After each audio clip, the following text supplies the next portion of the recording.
प्राणोपासना आसन। युञ्जन्ति ब्रह्म मरुषं चरन्तं परितस्थुषः रोचन्ते रोचना दिवि। ऋग्वेद मंत्र का अर्थ करते हुए महर्षि दयानंद जी महाराज लिखते हैं, सब पदार्थों की मुख्य सिद्धि का हेतु जो प्राण है, उसको प्राणायाम की रीति से अत्यंत प्रीति के साथ परमात्मा में युक्त करते हैं। इसी कारण वे लोग मोक्ष को प्राप्त होकर सदा आनंद में रहते हैं। प्राण, प्राण नाड़ियाँ तथा हृदय के बारे में प्राणोपासना प्रथम में उल्लेख किया गया था कि प्राण अचेतन ऊर्जा है। बाह्य प्राण सूर्य से तथा अंतः प्राण भुक्त जल से प्राप्त होते हैं। हृदय प्राण का केंद्र है। प्राणों में आत्मा प्रतिष्ठित है तथा परमात्मा हृदय आकाश में रहने वाले जीवात्मा के मध्य रहता है। प्राणों में उपासना करके आत्मा तथा परमात्मा का साक्षात्कार दर्शन किया जा सकता है। प्राणोपासना 2 में श्वास, प्रश्वास एवं प्राण, प्राण के 5 भेद, प्राणों की स्थिति तथा कार्य के विषय में विचार किया गया था। प्राणोपासना 3 में उदान प्राण के संबंध में विमर्श किया गया था कि प्राणायाम विद्या का इष्ट फल उदान प्राण की पिंड में स्थिरता का होना है। यह उदान प्राण ही मन रूपी यजमान को नित्य प्रति ब्रह्म से संबंध करा देता है।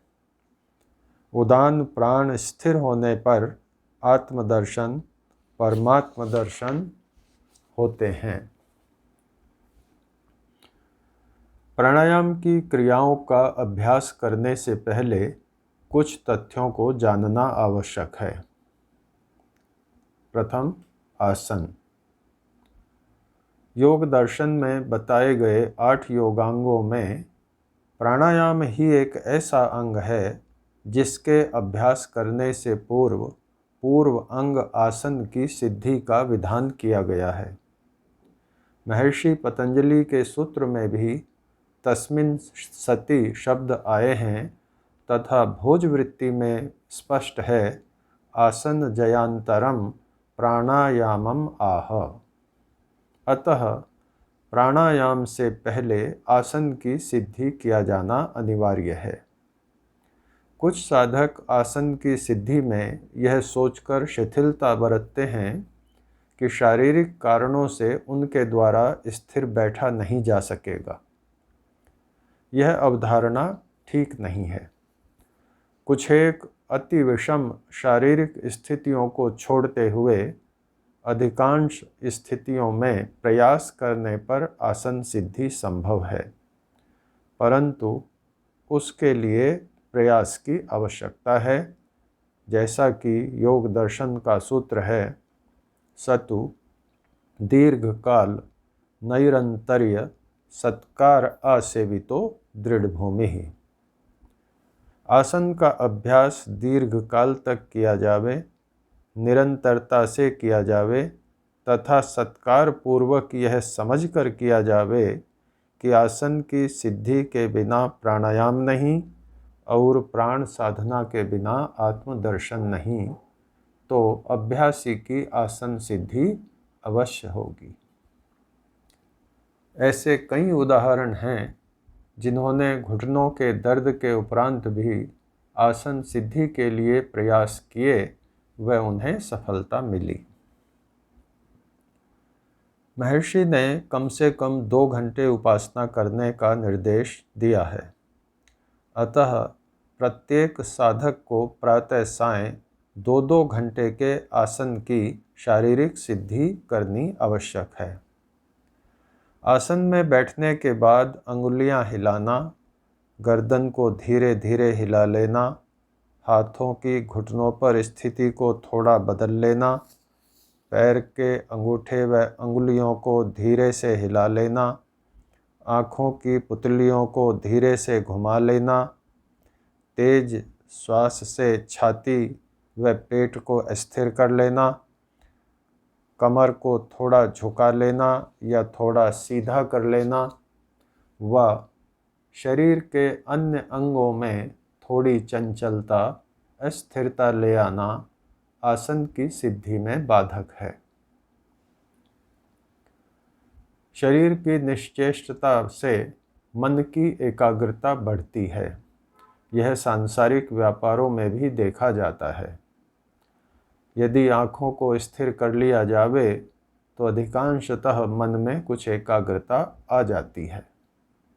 अतः आसन की स्थिरता की सिद्धि करते हुए इन छोटी छोटी परंतु महत्वपूर्ण बातों को ध्यान में रखना चाहिए तथा जल्दबाजी न करके धैर्यपूर्वक अभ्यास करना चाहिए। यदि पहले दिन 1 मिनट के लिए आसन लगाते हैं, वह प्रतिदिन 1 मिनट बढ़ाते चले जावें तो 1 माह में 30 मिनट आसन का अभ्यास हो सकता है तथा 6 माह में 3 घंटे का अभ्यास किया जा सकता है। यदि 2 दिन में भी 1 मिनट बढ़ावें तो भी 6 माह में 1.5 घंटे का अभ्यास हो सकता है। यदि 7 दिन में 1 मिनट प्रतिदिन बढ़ाएं तथा आगे प्रति सप्ताह 1 मिनट भी बढ़ावें तो भी समयांतर में घंटे भर का अभ्यास हो सकता है। अतः आसन का अभ्यास धीरे धीरे बढ़ाते रहकर सुखपूर्वक अपनी इच्छा अनुसार अथवा महर्षि के निर्देश अनुसार 2 घंटे या अधिक की अवधि प्राप्त की जा सकती है। यह अवश्य ध्यान रहे कि आसन की अवधि बढ़ाने में जबरदस्ती नहीं करनी है तथा सुखपूर्वक ही अवधि को बढ़ाना है। तप की साधना भी सुखपूर्वक होनी चाहिए, जिससे प्रसन्नता उत्पन्न हो, क्योंकि बिना प्रसन्नता के अनंत समापत्ति में मन एकाग्र नहीं हो सकेगा तथा आसन की सिद्धि भी नहीं हो सकेगी। योग दर्शन में स्थिर सुखमासनम सूत्र आया है, जिसमें कहा गया है कि आसन में स्थिरता हो व सुखपूर्वकता हो। लेकिन इससे आगे 47वें सूत्र प्रयत्न शैथिल्य अनंत समापत्तिभ्याम में प्रयत्न शैथिल्य और अनंत समापत्ति 2 उपाय भी बताए हैं। प्रयत्न शैथिल्य पर अधिकतर चर्चा होती है। यहाँ अनंत समापत्ति पर भी विचार करना समीचीन होगा। व्यास भाष्य में कहा गया है, अनंते वा समापन्नम चित्तम आसनम निर्वर्तयति। भोजवृत्ति में उल्लेख है, यदा आकाशादिगत अनन्ते चेतसः समापत्तिः क्रियते अव्यवधानेन तादात्म्यम आपद्यते तदा देहाहंकाराभावान् नासनम दुःखजनकम भवति। महर्षि दयानंद जी महाराज ऋग्वेदादि भाष्य भूमिका में लिखते हैं, अर्थात जिसमें सुखपूर्वक शरीर व आत्मा स्थिर हों उसको आसन कहते हैं। उक्त से स्पष्ट है कि आसन केवल शरीर से बैठने की क्रिया करने का ही नाम नहीं है, उसमें स्थिरता व सुख होना चाहिए। स्थिरता व सुख भी केवल शरीर का ही अभिप्रेत नहीं है, क्योंकि केवल शरीर का ही सुख व स्थिरता अभिप्रेत होती तो संभवतः योगांगों में आसन की गणना ही न की जाती। आसन में शरीर की स्थिरता व सुखपूर्वकता के साथ मन की स्थिति भी बनाया जाना आवश्यक है। प्रयत्न शैथिल्य होना आवश्यक है, क्योंकि यदि आसन की स्थिति को स्थिर व सुखपूर्वक करने में ही शरीर व मन लगे रहेंगे तो आसन की सिद्धि नहीं होगी।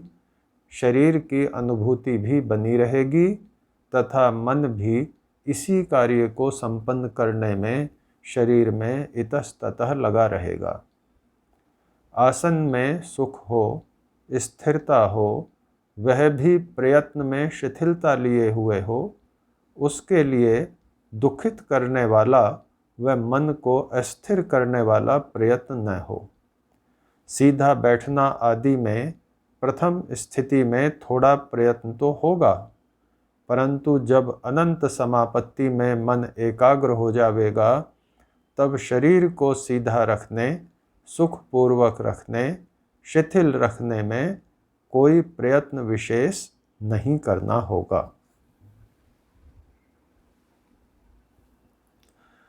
अनंत समापत्ति के विषय में भोजवृत्ति में आया है, अव्यवधानेन तादात्म्यम आपद्यते, बिना किसी व्यवधान के तादात्म्य प्राप्त हो जाता है। योग दर्शन के प्रथम पाद के 41वें सूत्र में आया है, तत्स्थ तदंजनता समापत्ति। व्यास भाष्य में महर्षि व्यास लिखते हैं, या तत्स्थ तदंजनता तेषु स्थितस्य तदाकारापत्ति सा समापत्ति। भोजवृत्ति में उल्लेख है, तत्स्थत्वम तत्र एकाग्रता, तदंजनता तन्मयत्वम। उक्त के आधार पर अनंत में चित्त की समापत्ति करनी चाहिए। बिना व्यवधान के अर्थात निरंतरता से तादात्म्य बनाना चाहिए। व्यास भाष्य में अनंत शब्द आया है तथा भोजवृत्ति में आकाशादि गत अनंत्य शब्द आए हैं। क्योंकि साधक प्राथमिक स्तर का है, आसन भी तीसरा ही योगांग है, अतः अनंत आकाश में मन की समापत्ति करना, तादात्म्य स्थापित करना, एकाग्रता करना, तन्मय हो जाना, तदाकारापत्ति हो जाना अभ्यासी को अभीष्ट है। यदि अनंत का अर्थ अनंत परमात्मा भी लेना चाहें तो भी अनंत परमात्मा की कल्पना करके उसमें चित्त की समापत्ति कर सकते हैं। वैसे भी असंप्रज्ञात समाधि से पूर्व तो ईश्वर का साक्षात्कार होता नहीं, तथा अभ्यासी साधक आगम व अनुमित ज्ञान के आधार पर ईश्वर को निराकार अनंत आदि मानकर ही चित्त को एकाग्र करने का प्रयास करता है। भाव यह है कि अभ्यासी को स्थिर व सुखपूर्वक आसन के लिए केवल शरीर तक ही सीमित नहीं रहना, बल्कि प्रयत्न शैथिल्य का अभ्यास करके अनंत आकाश में मन को टिकाकर एकाग्र करके अनंत समापत्ति करनी है, जिससे अभ्यासी का शरीर के साथ साथ मन भी समाहित होगा, एकाग्र होगा, स्थिर होगा। व्यवधान रहित तादात्म्य होने से, अनंत आकाश में समापत्ति होने से भोजवृत्ति अनुसार तदा देह अहंकार अभावात के से अहंकार का अभाव होगा। इसके लिए यह प्रक्रिया अपनाई जा सकती है। आसन में बैठकर मन को सामने की दिशा में अनंत तक प्रेषित करें। कुछ दिन अभ्यास करें। जब मन स्थिर होने लगे तो संध्या के मनसा परिक्रमा मंत्रों की दिशाओं अनुसार दाईं ओर, पीछे की ओर, बाईं ओर, नीचे की ओर तथा ऊपर की दिशा में मन को अनंत तक जाने दें, उसे एकाग्र करें। एक दिशा का अभ्यास परिपक्व होने पर आगे की दिशा का अभ्यास करें। यह अभ्यास होने पर मन को अनंत आकाश में सभी दिशाओं में प्रेषित करें तथा स्थिर करें। अभ्यास होने पर स्पष्टतः शरीर की स्थिति का भान नहीं रहेगा तथा ऐसी प्रतीति होगी कि शरीर अधर में ही है, टिका हुआ नहीं है, चारों ओर आकाश ही आकाश है। यही देह अहंकार अभाव कहा जा सकता है। आसन सिद्धि का यह महत्वपूर्ण अंग है, यही आसन सिद्धि की पहचान भी है। यदि आसन में ही एकाग्रता कर ली तो फिर ध्यान व समाधि में क्या करेंगे? उत्तर होगा आसन, प्राणायाम, प्रत्याहार, धारणा, ध्यान व संप्रज्ञात समाधि सभी योगांगों में एकाग्रता होती है, परंतु स्तर भिन्न होता है, उत्तरोत्तर बढ़ता है। तपेंद्र, जून 2017।